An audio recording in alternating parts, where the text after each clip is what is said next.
bon gars yi dañuy naan souvent diggante PC suufu prise bi ak mën nga jël 40 ak sol bi mooy maanaam karo bi diggante karo bi ak prise bi mën nga jël 40 souvent 40 wala 35 mais comme fii nii fii mënoo tëb rek jël 40 xamoo tax en fait xamoo caroleur bi ñaar lay chargé donc supposons caroleur bi chargé plus de am sama feutre bi sax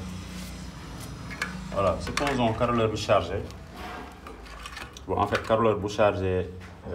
5 centimètres lay chargé caro bi à chaque fois daal yow électricien bàyyil xel ne caroleur mën na chargé 5 centimètres comme mën na ko ëpp léegi bon à partir de 5 centimètres fii bu fekkee caroleur dafa chargé léegi jàppal ne 10 centimètres da koy jëlaat pour kii bi plainte caro bi donc di nga amaat fii minimum di nga am benn 15 centimètres donc léegi boo jëlee 40 fii par exemple supposons boo jëloon fii 40 fii nga jël 40 fii nga bañ a bàyyi xel caroleur bi ñëw chargé 10 centimètres mën na am quoi souvent dans certains chantiers doo comprendre quoi caroleur mën na chargé lu ëpp loolu ça dépend léegi par exemple caroleur bu chargé 10 fii donc xam nga kon amatoo 40 centimètres au sol di nga am ay 30 29 léegi bu gënee chargé imagine caroleur bi chargé lu ëpp kon da nga am ay 20 et quelque léegi lu gën a wër daal mooy comme 40 yi baax na mooy sol bi 40 mais ñun léegi comme bu fekkee sol bi yow da nga jël bii mooy sa première prise bi nga war a jël repère nga jël comme fii 40 maanaam supposons 40 léegi fii ñun suñu trait de niveau la ñuy basé wu parce que duñu basé wu ci sol bi parce que sol bi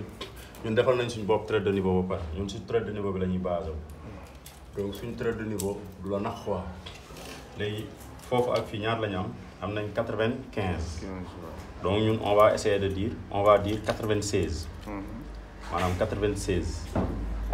mooy fépp fu ñu dem suñu diggante trait de niveau ak suñu suufu prise 96 lañ koy def 96 voilà léegi bon waaw ma noté 96 moom mooy fépp fu ñu dem diggante suñu prise ak trait de niveau bi 96 lay nekk donc bu nekkee 96 xam nga suñu prise bi nii lay def fii nii lay ñëw quoi nii maanaam suufu boîte bi quoi mooy nekk 96 donc kon yow booy gas da ngay gas mu wàcc parce que pour mu toog quoi ok comme nii ngay gas léegi à chaque fois bii mooy sa point de repère mooy 96 centimètres comprendre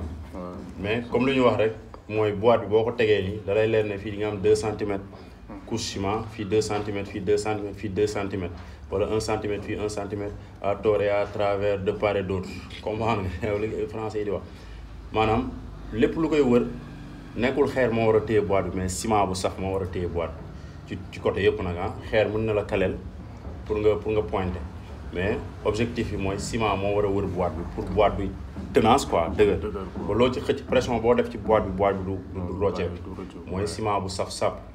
boîte moom kenn du ko kenn du ci négocier ciment am na saf-sap donc léegi fépp foo leen dem 96 centimètres mooy diggante sa trait de niveau ak sa suufu boîte 96 centimètres donc comme fii moom mooy suñu première prise bu jëkk a jël repère baax na parce que la preuve bu fekkee tey comme li ñu waxoon caroleur bu jëlee 5 centimètres bu jëloon 5 centimètres fii tey léegi di nga am 30 sa diggante ak sol bi ak prise bi di nga am 30 centimètres wala 29 donc c'est bon